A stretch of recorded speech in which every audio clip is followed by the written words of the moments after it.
તો આજની આ રેસીપી બનાવવા માટે આપણે 3 નંગ મોટી સાઇઝના બટેકા લીધા છે, 4 લીલા મરચાં લીધા છે અને 1.5 ઇંચ આદુનો ટુકડો છોલીને લઈ લીધો છે। તો હવે આપણે બટેકાના ટુકડા કરી લઈશું।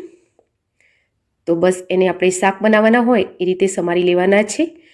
જ્યારે કોઈ મહેમાન આવે અને શું બનાવવું કંઈ પણ સૂચતું ના હોય ત્યારે 20 મિનિટમાં તૈયાર કરીને આપી શકાય તેવી આ રેસીપી છે। તો બસ આ રીતે આપણે બધા જ બટેકાને સમારી લઈશું। હવે કોઈ થાળી યા ઢોકળિયાની પ્લેટ લઈશું, એને ગ્રીસ કરી લઈશું। તો થોડું તેલ રેડી તેને ગ્રીસ કરી લઈએ અને બીજી બાજુ ઢોકળિયામાં 2 થી 3 ગ્લાસ પાણીને ઉકળવા મૂકી દઈશું। હવે આ પ્લેટને આપણે સાઈડ પર કરી લઈશું અને આપણે જે બટેકા સમારીને રાખ્યા છે તેને મિક્સી જારમાં લઈ લઈશું અને જે મરચાં સમારેલા હતા એ અને આદુના ટુકડાને પણ એડ કરી લઈશું। હવે તેને સારી રીતે એકદમ ક્રશ કરી લેવાનું છે। તો બસ આ રીતે પેસ્ટ જેવું છે એને ક્રશ કરવાનું છે। હવે તેને એક બાઉલમાં કાઢી લઈશું।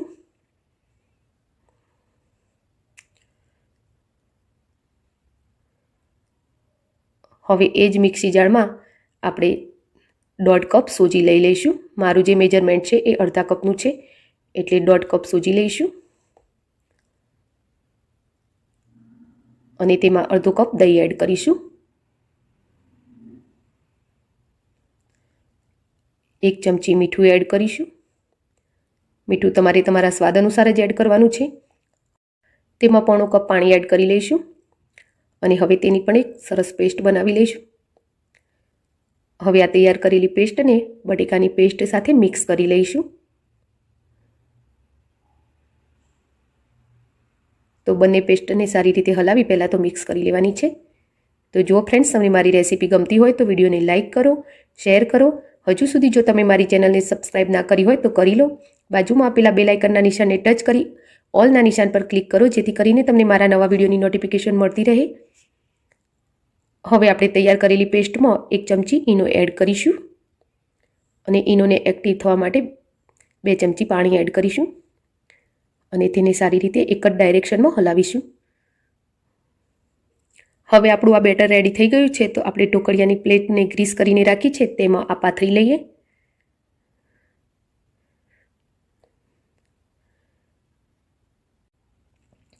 તો બસ હવે તેને આટલું જ પાથરવાનું છે। પ્લેટને આપણે થોડી ખાલી રાખવાની છે। તો વધેલા બેટરને આપણે બીજા એક ડબ્બામાં મેં ગ્રીસ કરીને રાખ્યું છે તેમાં પાથરીશું। તો આ ડબ્બાને પણ મેં ગ્રીસ કરીને રાખ્યો છે તો આમાં લઈ લઈએ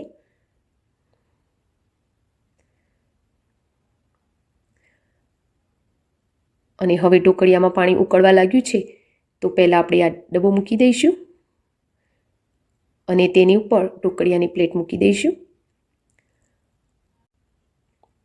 હવે ઢાંકણ બંધ કરી તેને ફૂલ ગેસ પર 15 થી 20 મિનિટ માટે થવા દઈશું। ત્યાં સુધી આપણે ચટણીની તૈયારી કરી લઈએ। તો મેં અહીં એક બાઉલ લીલા ધાણા સમારીને લીધા છે, તેની અંદર 3 લીલા મરચાં સમારીને એડ કરી લઈએ।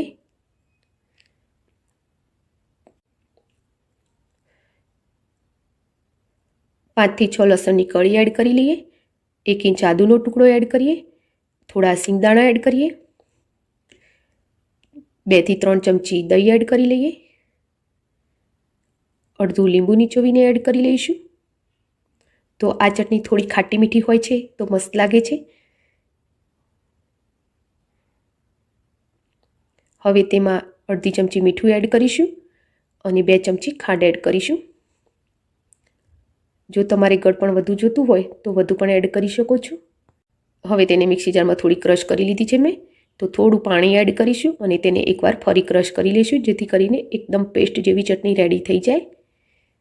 તો બસ આપણી આ લીલા ધાણાની ચટણી રેડી છે તો તેને એક બાઉલમાં કાઢી લઈએ।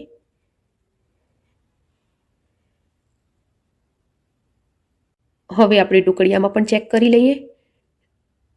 તો છરી કે કોઈ પણ વસ્તુથી ચેક કરીશું। તો જો બેટર ચોંટીને આવતું નથી તો આપણા આ ઢોકળા તૈયાર છે। તો ઉતારી લઈશું તેને અને થોડીવાર માટે તેને ઠંડા થવા દઈશું। તો હવે આપણા આ ઢોકળા ઠંડા થઈ ગયા છે તો આપણે તેના પીસ પાડી લઈએ।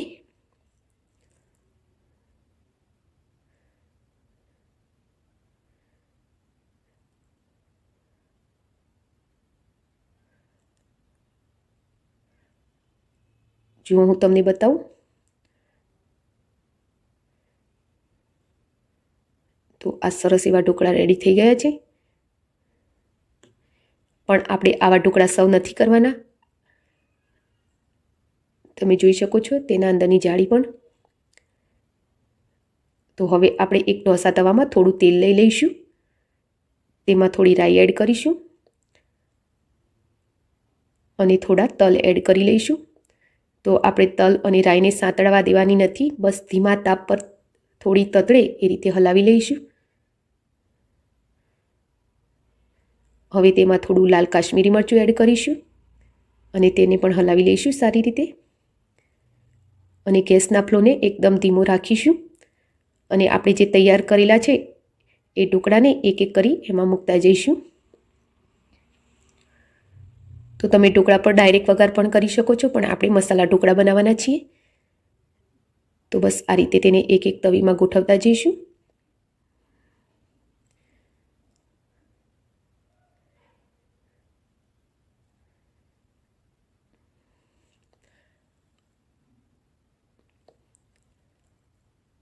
અને હવે તેને પલટાવી લઈશું. તો બસ આ રીતે તેને બીજી સાઈડે પલટાવી લઈશું.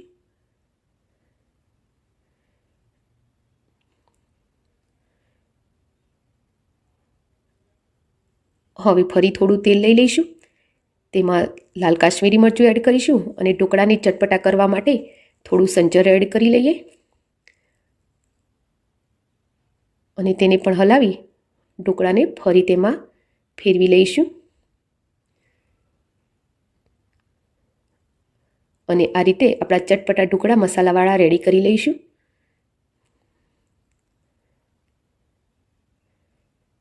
તો આ ટુકડા આપણે રેડી કરી લીધા છે. તો હવે તેને ડીશમાં સર્વ કરી લઈશું.